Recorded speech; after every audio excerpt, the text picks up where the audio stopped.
2026లో 70,000 జీతం వస్తే ఎలా బడ్జెట్ చేసుకోవాలి? దాని తర్వాత సేవ్ చేసి ఎలా ఇన్వెస్ట్ చేసుకోవాలో ఇప్పుడు మనం చూద్దాం. మహేష్ బాబుకి 70,000 జీతం వస్తే అందులో నుంచి హౌస్ రెంట్‌కి 15,000 ఇయొచ్చు. ఎసెన్షియల్స్ అండ్ గ్రోసరీస్‌కి ఒక 10,000, పిల్లల చదువులకి వాటి యొక్క ఎక్స్‌పెన్సెస్‌కి ఒక 10,000 పెట్టుకోవచ్చు. అండ్ మనం బండి మీద వెళ్తుంటాం. బండికి పెట్రోల్ కావాలి లేకపోతే ఆటోకెళ్తాం. వాటికి ఒక 4,000 అనేది పక్కన పెట్టుకోవచ్చు. ఓటీటీ, ఫోన్ అండ్ ఇంటర్నెట్ వాటికి ఒక 2,000 పక్కన పెట్టుకోవచ్చు. Insurance whether it is health గాని, టర్మ్ ఇన్స్యూరెన్స్ గాని చాలా ఇంపార్టెంట్. ఇది 2,500 పక్కన పెట్టుకోవచ్చు.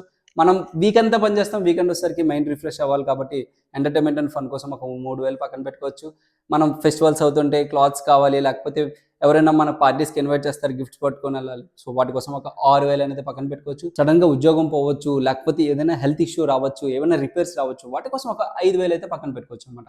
అండ్ పేరెంట్స్ మన దగ్గరే ఉంటారు. వాళ్ళకి ఒక 6,000 ఎక్స్‌పెన్సెస్ అయితే అవ్వచ్చు. లేకపోతే మన పేరెంట్స్ ఊర్లో ఉంటారు. వాళ్ళ కోసం అయితే ఒక 6,000 పంపించాలి.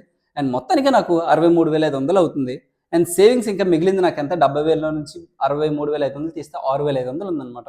ఈ 6,500 నేను 12% రిటర్న్ వస్తున్న ఫండ్స్‌లో పెట్టుకుంటే ప్రతి సంవత్సరం 10% స్టెప్ చేసుకుంటా అన్నమాట. సో 25 ఇయర్స్‌కి నాకు 2.7 క్రోర్స్ అవుతుంది. అదే 30 ఇయర్స్‌కి 5.7 క్రోర్స్ అవుతుందన్నమాట. అవసరమైన వాళ్ళకి ఈ వీడియో షేర్ చేయండి. మరిన్ని వీడియోస్ కోసం మన పేజ్‌ని అయితే ఫాలో అవ్వండి.